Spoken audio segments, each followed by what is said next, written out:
Sometimes we have to ask ourselves, what's using my life?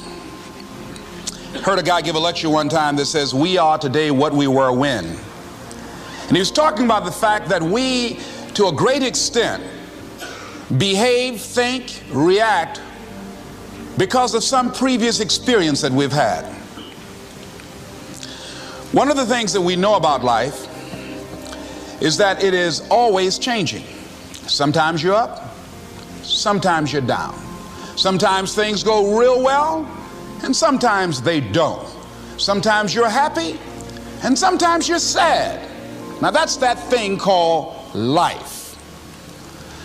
And when we begin to understand and know that, accepting that reality that we will never ever have things just on an even keel all the time, that you're going to have some ups and you're going to have some downs, but during those down moments, that's where the growth takes place.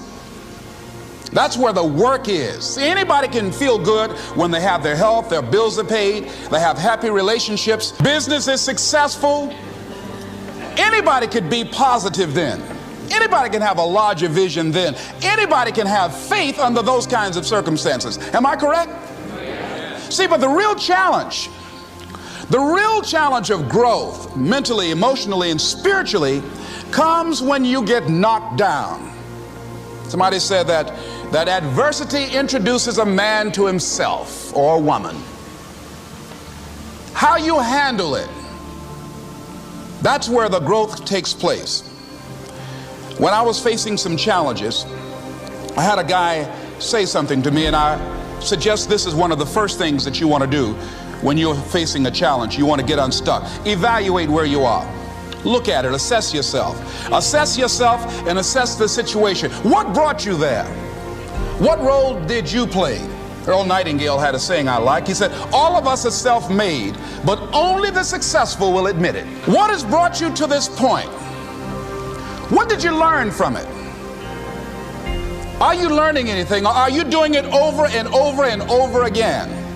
Somebody said that insanity is doing the same thing in the same way, expecting a different outcome. Are you going through it, or are you growing through it? Are you bigger and better because of it? Because it's not going to leave you until you grow through it. I was going through a major challenge in my life that was wearing me out, that was using me. You see, your mind is, you know, when you go into a service station to get gas, you don't go in there and just start pumping. When you push the lever up, it clears the previous bill. By the same token, if you want to begin to move, you've got to clear your mind of all the unnecessary luggage and baggage that's weighing us down. I couldn't move, I couldn't think about what am I going to do to get out of this situation, because I was so concerned about what happened and what he did to me and how bad it was. I was so stuck in that I couldn't even focus on what I should have done. Feeling sorry for myself and angry, and none of that was taking me anywhere. So pretty soon I learned through effort, made a conscious, deliberate, determined effort. I had to let it go. I had to forgive it. Let it go and begin to focus on developing myself. And I say to you, you're going to have people to do things to you. Things are going to happen to you. And the most important thing to do is to harness your will and let it go and move so you can grow, so you can get on with your life. It doesn't matter about what happens to you. What matters is, what are you going to do about it? All of us have experienced some tragedy, and if we haven't, we will. And you can either let it destroy your life, or you can build upon it. You can permit it to let it hold you down, or you can decide, I'm not going to let that happen to me. I'm bigger than this. Make a declaration to yourself. Declare all out war that you're going to get out of this rut. I don't care how good you are. I don't care how talented you are. I don't care how much you work on yourself. There are some times when things aren't going to go right. They just are not going to go right. There are times when anything that can happen will happen. Murphy's Law will be knocking at your door. Why? I don't know why. That's called life. And you have to deal with it. Sometimes your life will be in a slump, just like sports. Some of the best shooters can't hit baskets different times in games. They get in a slump. Do they sit on the sideline and say, you know, I just didn't hit a basket today? No, they continue to execute. I suggest to you that if you are facing a challenge, don't stop.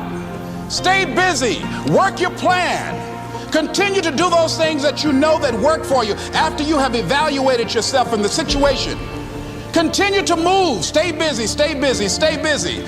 Find somebody that you can help so you can forget about you for a moment. See, sometimes the best thing to do is to be. Sometimes you have to just back up and go within yourself. A bow and arrow, you can't take a bow and just push it out an arrow. You just can't push the arrow out. You have to pull it back and then release it. Sometimes you have to back up and go within and pray and meditate and recharge your batteries. Go away, clear your head, and then come back and look at it from a different vantage point. Don't operate while you're under the spell or the effect of what's going on. Next thing is that you've got to activate the thinker in you. Don't allow your emotions to control you. We are emotional, but you want to begin to discipline your emotion. If you don't discipline and contain your emotions, they will use you. Your mind goes on automatic, just like a God. You know, I loved reading the book called As a Man Thinketh by James Allen. He uses the analogy of the mind being like a garden. You know, weeds don't have to have any encouragement to grow. You don't have to water them. They don't have to get sunshine. They don't have to have fertile ground. They will grow through the cracks of a sidewalk. Am I right? But if you want to grow orchids or roses or any kind of exotic flowers, there are special processes and procedures you must go through. Well, by the same token, you don't have to force yourself or motivate yourself to think negatively, to be depressed, to hate somebody, to want revenge, to want to get back at somebody, to beat yourself up over the head, to feel loaded with guilt. You don't have to make any effort to do that. Your mind is on automatic. It will do that by itself. But if you want to begin to move into your own personal greatness, if you want to begin to really enjoy a happy, successful, healthy life, you've got to be willing to go against the tide. You've got to be willing to harness your will and say, in spite of this, I'm in control here. I'm not going to let this get me down. I'm not going to let this destroy me. I'm coming back, and I'll be stronger and better because of it. You have got to make a declaration that this is what you stand for. You're standing up for your dreams. You're standing up for peace of mind. You're standing up for health. You want it, and you're going to go all out to have it. It's not going to be easy. When you want to change, it's not easy. If it were in fact easy, everybody would do it. But if you're serious, you'll go all out. So yes, I'm going to turn this situation around. I'm not going to sit back and moan and cry over what happened and what went wrong and who did what. I'm going to do something about this situation. The next thing that is important is that expect things to get better for you, because they are. See, life is cyclic. You're not, whatever experience you're having right now, it has not come to stay. It has come to pass. Not to stay, just to pass. It's just going through.